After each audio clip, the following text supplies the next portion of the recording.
우리 함께 갈라디아서 3장입니다. 오늘 갈라디아서 3장 19절에서 29절까지 함께 묵상하도록 하겠습니다.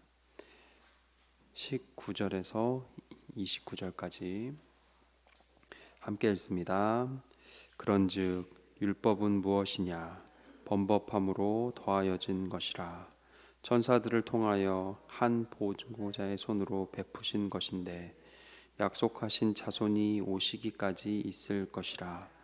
그 중보자는 한 편만 위한 자가 아니나 하나님은 한 분이시니라. 그러면 율법이 하나님의 약속들과 반대되는 것이냐? 결코 그럴 수 없느니라. 만일 능히 살게 하는 율법을 주셨더라면 의가 반드시 율법으로 말미암았으리라. 그러나 성경이 모든 것을 죄 아래에 가두었으니 이는 예수 그리스도를 믿음으로 말미암는 약속을 믿는 자들에게 주려 함이라. 믿음이 오기 전에 우리는 율법 아래에 매인 바 되고 계실 때 믿음의 때까지 갇혔느니라. 이같이 율법이 우리를 그리스도께로 인도하는 초등교사가 되어 우리로 하여금 믿음으로 말미암아 의롭다함을 얻게 하려 함이라. 믿음이 온 후로는 우리가 초등교사 아래 있지 아니하도다. 너희가 다 믿음으로 말미암아 그리스도 예수 안에서 하나님의 아들이 되었으니 누구든지 그리스도와 합하기 위하여 세례를 받은 자는 그리스도로 옷 입었느니라. 너희는 유대인이나 헬라인이나 종이나 자유인이나 남자나 여자나 다 그리스도 예수 안에서 하나이니라. 너희가 그리스도의 것이면 곧 아브라함의 자손이요 약속대로 유업을 이을 자니라. 아멘. 네, 우리가 갈라디아서를 통해 아침마다 은혜를 나누고 있습니다. 갈라디아서 우리가 3장까지 함께 묵상하고 여기까지 왔는데요. 주된 기록 목적이 서신서마다 있습니다. 특별히 갈라디아서의 목적은 구원은 믿음으로 이루어진다는 것을 반복해서 확신시켜 주고 있습니다. 그래서 이러한 사도 바울이 주로 많이 했던 얘기죠. 로마서도 그렇고요, 갈라디아서도 그렇고. 그래서 믿음으로 구원을 얻는다. 그래서 이신칭의 믿음으로 의롭게 된다는 사도 바울의 반복되는 메시지가 이루어지고 있습니다. 그래서 종교 개혁 때 맨 앞에서 강조했던 서신서 중에 하나가 바로 갈라디아서입니다. 그렇다면 왜 이렇게 사도 바울은 구원을 믿음으로 이루어짐을 반복해서 확신시켜 주고자 할까요? 간단합니다. 율법주의자들의 건강하지 않은 영향력, 건강하지 않은 구원에 대한 개념이 아직도 그 교회와 그리고 이미 예수 그리스도를 믿은 사람까지 미혹하는 일들이 있었기 때문입니다. 그래서 믿음을 강조하는 서신으로 배치되어 있습니다. 믿음으로 무엇이 변하는가? 율법 그거 말고, 율법의 영향력 그거 말고 왜 믿음인가를 설명하고 있습니다. 그것을 설명하며 이해시키고자 하는 바울의 목적이 갈라디아서에 담겨 있다고 할 수 있습니다. 우리가 함께 묵상한 매일 성경의 3장의 그런 소 제목 중에 네 번째 소 제목을 이렇게 달았죠. 믿음이 오기 전과 후의 역할 변경, 이렇게 매일 성경은 설명하고 있습니다. 저는 오늘 본문을 묵상하며 하나님은 어떤 분인가 이렇게 정의 내려봤습니다. 하나님은 예수 그리스도를 믿는 믿음을 통해서 우리를 변화시키시는 하나님이십니다. 하나님은 우리를 믿음으로 변화시키시는 분입니다. 그렇다면 우리가 믿음으로 어떤 것이, 무엇이 변화되었는가, 무엇이 달라졌는가를 오늘 본문을 통해 함께 나누고 싶습니다.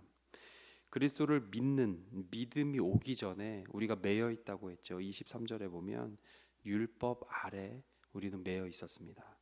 하지만 그리스도를 믿는 믿음이 온 후에 어떻게 됐죠? 26절에 보면 하나님의 아들이 되었다고 했습니다.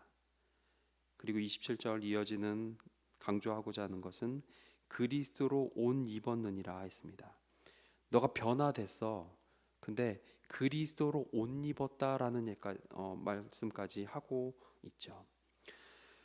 사도 바울이 이 갈라디아서를 통해 이해시키고자 하는 믿음이 오기 전과 믿음이 온 것, 내가 예수 그리스도를 믿은 것, 그것의 핵심이 무엇이냐?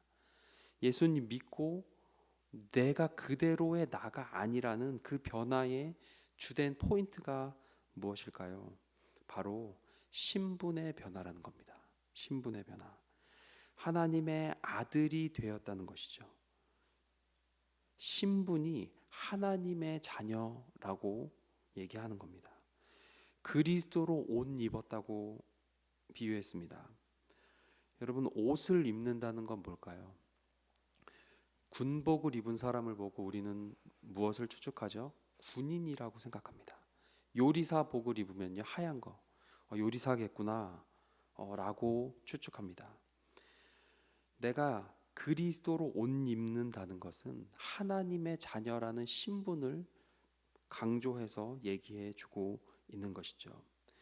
내가 누구인가? 그리스도로 옷 입은, 그래서 믿음으로 어떻게 됐다는 거냐? 신분이 변한 하나님의 자녀라는 것이죠. 죄와 사망의 법의 매인 자에서 생명의 성령의 법으로, 예수 그리스도 안에 있는 생명의 법으로 신분이 변한 해방된 자라는 것을 말해주고 있습니다. 복음을 설명하는 가장 적절한 영어 단어는 커버링이라고 합니다. 커버링, 덮임 받는다는 거죠. 우리가 죄인인 것은 동일합니다. 죄를 지어서 죄인이 아니고요, 죄인이기 때문에 우리는 죄를 짓는 존재입니다. 하지만 예수님의 보혈이, 우리를 위해 흘리신 그 피가 우리를 덮었다는 거죠. 그래서 붉은 죄가 희어진 것이고 죄인이 의인으로 변화된 것이고, 우리가 허물이 가리워져 의인으로, 믿음으로 의인이라고 칭의 받는다는 것이죠. 지옥은 누가 가나요? 지옥은 죄인이 갑니다. 그러면 천국은 누가 가죠? 죄인이 갑니다. 예수 믿고 죄가 덮임받은 죄인이 가는 것이죠. 삶이 곤고할 때가 있습니다. 우리가 그날이 그날 같고 믿음의 변화, 기도의 응답도 오지 않는 것 같은 때가 있는 것 같습니다. 무언가 믿는다는 것 자체가 이것이 무엇인가 생각되는 믿음의 사춘기 같은, 무언가 믿음이 안 풀리는 것 같은 때가 있을 수도 있는 것이죠. 그와 같은 때에 우리가 다시 집중하고 우리가 다시 나에게 성경을 통해 확인시켜 주어야 하는 것, 그것은 어떤 특별한 은사와 특별한 하나님의 체험이 아니고 믿음의 본질, 기본이라는 것이죠. 그 믿음의 본질과 기본은 내가 누구인가, 예수로 인해서, 예수님께서 하신 일로 인해서 내가 무엇이 변했는가, 나의 정체성을 다시 확인하는 것이라고 생각합니다. 누구십니까? 내가 누구일까요? 무엇으로부터 시작해야 될까요? 우리는 하나님의 자녀입니다. 예수 그리스도로 인해 그리스도로 옷 입음으로 하나님의 자녀라는 신분의 변화를 이미 얻은 하나님의 자녀들이십니다. 그것이 희망이고 그것이 흔들리지 않는 우리 믿음의 반석이 되어야 합니다. 기억하십시오. 우리는 신분이 다른 사람들입니다. 내가 누구인가를 기억하고 그것을 바로할 때 그 신분에 맞는, 그 신분다운 삶을 살 수 있습니다. 오늘도 삶에 많은 어찌할 수 없는, 또 변화시킬 수 없는 삶의 무거운 짐들에도 우리가 낙심하지 않고 기도할 수 있는 것은, 그럼에도 불구하고 나를 돌보시는 하나님, 그분이 나의 아버지 되시며 그 좋으신 하나님은 우리를 절대로 그냥 내버려 두지 않으신다는 그 성경의 약속을 믿기 때문입니다. 하나님은 약속을 지키시는 분입니다. 오늘도 삶의 자리에서 하나님의 자녀, 그 신분에 어울리는 근사한 삶을 살아가는 모든 구리지구촌의 성도님들 되시길 주님의 이름으로 소망합니다.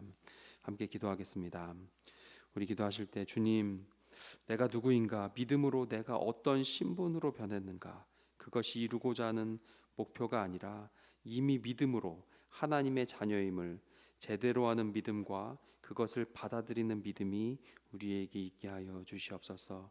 그리하여 그 감당할 수 없는 하나님의 사랑, 예수 그리스도의 복음의 덮어짐으로 죄인이지만 의롭다고, 죄인이지만 감히 하나님의 자녀라고 칭해 주시는 그 사랑에 건강하게 반응하는, 하나님의 자녀의 신분에 어울리는 삶을 살아가는 우리 모두 되게 하여 주시옵소서. 함께 기도하겠습니다.